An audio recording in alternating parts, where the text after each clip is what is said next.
We were told by people who has been in this circus for a long time that there was actually no first-year team who has accomplished all the static and dynamics events. And here we were at the last dynamic event.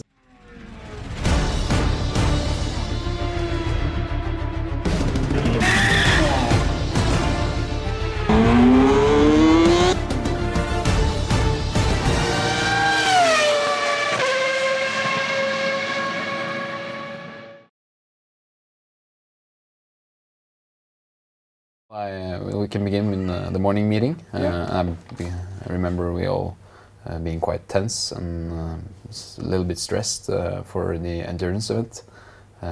We felt like we had a car that was really good, but we were always wondering, okay, what can we improve? Is there anything that can be done to make it easier to turn, faster, more reliable? We were busting our minds trying to figure out what it could be. But I think we decided that the car was good enough. We went down to the pit and just tried to tighten every bolt down and make sure it was good. It was a very special feeling because we all were very high. We had finished our scrutineer at the first day and everything has gone extremely smooth. And we see one team after another failed different tests and did not even start at the endurance. So it was a day we were expecting a lot to happen and a lot of things that could happen, but we were high on ourselves as a team and proud of ourselves.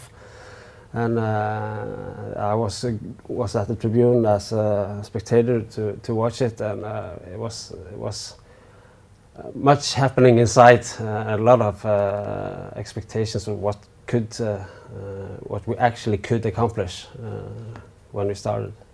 Can you remember and describe how you felt that morning? A little bit anxious because we had we knew the car was difficult to drive, but it was during sprint. One of the drivers told that it was exceedingly difficult to drive. So we did, like the night before, we did some adjustments to make it easier to drive. We put new oil in the steering column and and did some adjustments to the steering arms to the wheels. So it got better, but we were very anxious for the driver's sake because it is difficult. It was a warm day. It's been warm all weekend. Hva føler du nå? Føler meg kokt. And luckily we didn't get the best time in sprint, so we got to drive in the morning, which was better because it's colder. I felt excitement and I felt calm because in my mind we'd already done way more than I thought Ludvig would ever manage. I was just amazed at the fact that we could even be allowed to participate in the last and final event. I remember it was me and another teammate, Jürgen. We were standing beside the car when it launched off, and when Henry, one of the drivers, started, and he was very calm. He was in focus, and then I thought, yeah, he got this. Yeah, I don't need to worry about this. He got this, so it was all right. You saw cars coming in that have failed the event in just a few laps, but I felt confident that the car could handle it, but we just put the car on the track and see what happened. In my mind, there was nothing that could go wrong. Everything had gone so well until that point, and we'd done 30 kilometers of testing. It was amazing. We're all were cheering, and every time the car comes around, we're applauding and shouting out, and we saw that we were actually driving very good.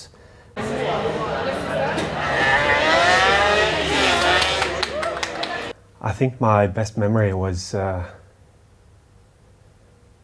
probably standing on the tribunal or standing there watching Ludvig overtake other cars on the endurance event. The roar from all of us guys at Align Racing every time we overtook one of the other cars was just amazing.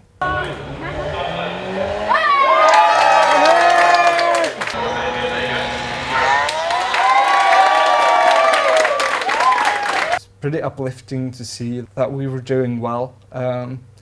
Not necessarily that we were driving past anyone. I don't really care about that as much as it symbolizes that our car is good. I knew that our engineers had put so much effort into that car, and they definitely deserved to show off their car in a great way. So everything was just looking incredibly good from the start off, yes. Yeah, in the beginning, the driver, he drove the car explicitly well. Took it with ease and just led it around the track with a nice, comforting pace. Just making sure the car would withstand all the turning and bumping around. But he did, and he drove actually quite fast too. I think it was 126 or 130 at the fastest, and there were some of the best cars did in 1 minute, some of the slowest did in 2. So we were just in the middle, and that's perfect. Yeah, I was in the driver exchange area, so and the the sound was really a little bit. There was a lot going on at that area, so we didn't hear all that the commentator said, but they said that we passed more cars than the cars passed us. So I think we did fairly well for the 11 first laps. The first driver, Henry, was a steady driver and consistent. We did driver change. The car got in. All the officials went around the car and just saw. I got to take a close look at it to make sure everything was okay. Det bra det. Det god temp.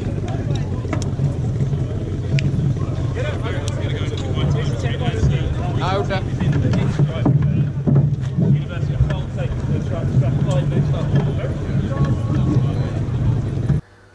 There was nothing to be seen. Henry, he got out. He was quite warm, so he just threw a bottle of water over himself and cooled down. For that stop, it's better to have a little bit calmer driver, if you could say that, not pushing through all the gears, than having been up to the red limit of the engine and having it very hot when we go into pit and stop it and try to start it again, because then we wouldn't be able to start it. So that was actually a strategy when we did the driver change. And everything was going so smooth. The second driver, he drove the car a little bit faster than the first driver, and just put down some harder times.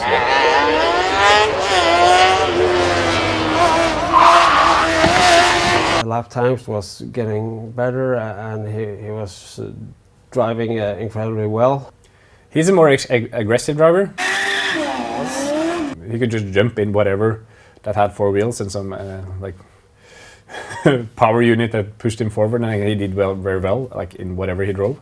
All overjoyed by watching Ludvig drive the endurance event. We were all super excited, and we all had pure competition running through our blood. We were all rooting for Ludvig to drive past all other cars, and we were all hoping to just do the best we could.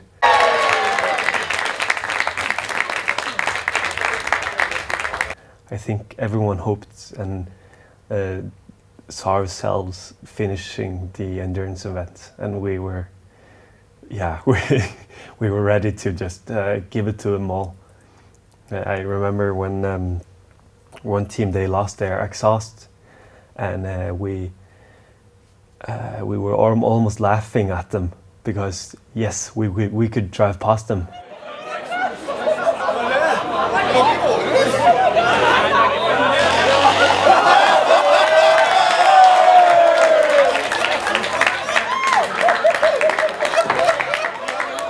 Up until the point where they got the black flag, then we sort of realized how cruel the game can be.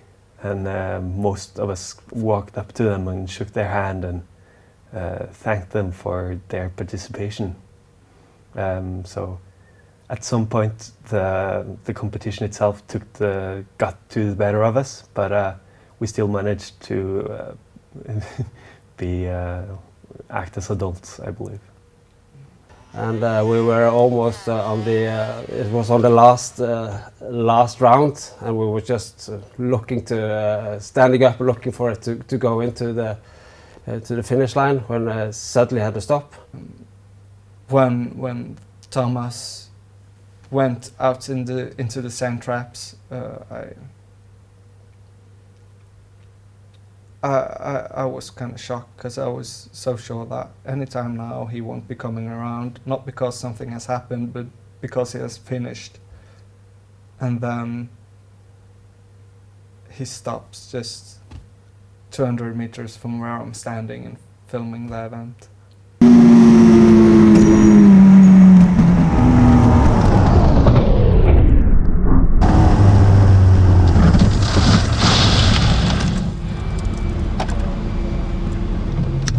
I lost my breath. I lost everything. I just stood there watching. I didn't understand what was happening, and we didn't have any communication with the guys down in the pit either.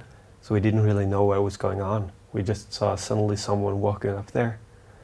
I started walking, I think, pretty slowly, because I thought, yeah, they're just gonna push it back on.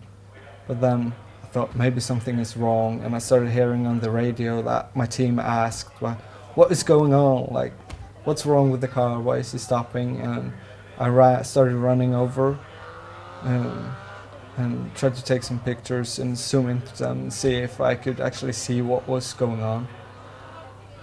But I couldn't see anything wrong with the car.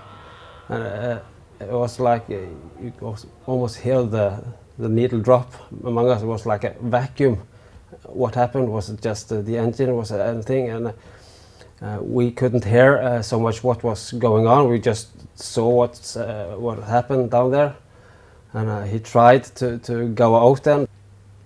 Yeah, but then they pushed it back on, and I thought, yeah, great, we're gonna finish this. And, when they pushed the car back on track, I thought, oh, okay, it's not a bad thing. It was just a minor accident.